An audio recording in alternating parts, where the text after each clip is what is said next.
السلام عليكم ورحمة الله وبركاته نحمده ونصلي على رسوله الكريم أما بعد সম্মানিত শ্রোতা মণ্ডলী, আজকে আমরা কিভাবে আমাদের মেধা শক্তি বৃদ্ধি করতে পারি, কিভাবে আমাদের স্মৃতি শক্তি প্রখর হতে পারে এবং কিভাবে আমাদের বুদ্ধিমত্তা বৃদ্ধি পেতে পারে এর পরীক্ষিত একটি আমল সম্পর্কে আলোচনা করব। রাসূল করিম সাল্লাল্লাহু আলাইহি ওয়াসাল্লামের উপর কোরআন কারীম নাজিল হলো। দুটি সমস্যা, দুটি পেরেশানি রাসূলের সামনে আসলো। এক নম্বর হলো কোরআন কারীমকে কিভাবে তিনি মুখস্থ করবেন, কিভাবে আত্মস্থ করবেন। দুই নম্বর পেরেশানি সামনে আসলো কিভাবে কোরআন কারীমকে বুঝবেন। এই দুই সমস্যা থেকে বের হওয়ার জন্য, এই দুই সমস্যার সমাধানের জন্য আল্লাহ পাক রব্বুল আলামিন তার পেয়ারে হাবিবকে একটি দোয়া শিক্ষা দিলেন। সূরা তাহার 114 নম্বর আয়াতে সেই দোয়াটা আল্লাহ পাক রব্বুল আলামিন নাজিল করেছেন। আল্লাহ তার পেয়ারে হাবিবকে নির্দেশ করছেন, ওয়াকুর রব্বি জিদনি ইলমা, হে আমার রাসূল আপনি পড়ুন রব্বি জিদনি ইলমা। অত্যন্ত তাৎপর্যপূর্ণ অর্থ, চমৎকার অর্থ, হে আমার রব আপনি আমার ইলম বৃদ্ধি করুন।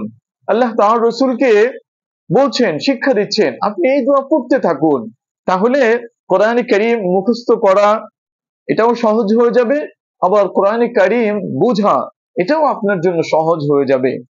দেখুন আল্লাহ পাক রব্বুল আলামিন তার রাসূলকে শিক্ষা দিচ্ছেন এবং রাসূলের মাধ্যমে সমস্ত মানুষকে শিক্ষা দিচ্ছেন যে তুমি এই দোয়া পড়ো, আমার কাছে চাও।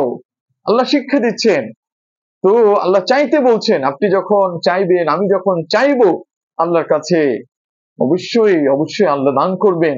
এটা আল্লাহর পক্ষে অসম্ভব যে তিনি বলবেন তুমি আমার কাছে চাও আর আমি তোমাকে দিব না, এটা আল্লাহর পক্ষে অসম্ভব।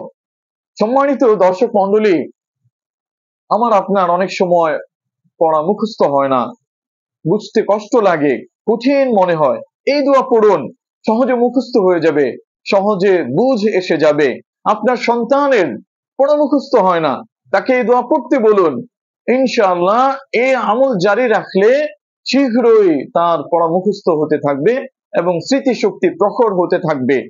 পড়া বুঝতে কষ্ট হয়, কঠিন কোন একটা সাবজেক্ট তার কাছে কঠিন মনে হয়, তাকে এই দোয়ার আমল করতে বলুন, ইনশাআল্লাহ ইনশাআল্লাহ খুব তাড়াতাড়ি ওই সাবজেক্ট তার জন্য সহজ হয়ে যাবে।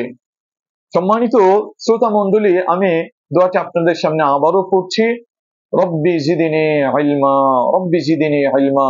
পড়ালেখার শুরুতে এই দোয়া আমরা পড়তে পারি, 5 ওয়াক্ত নামাজের পরে কয়েকবার করে আমরা এই দোয়া পড়তে পারি।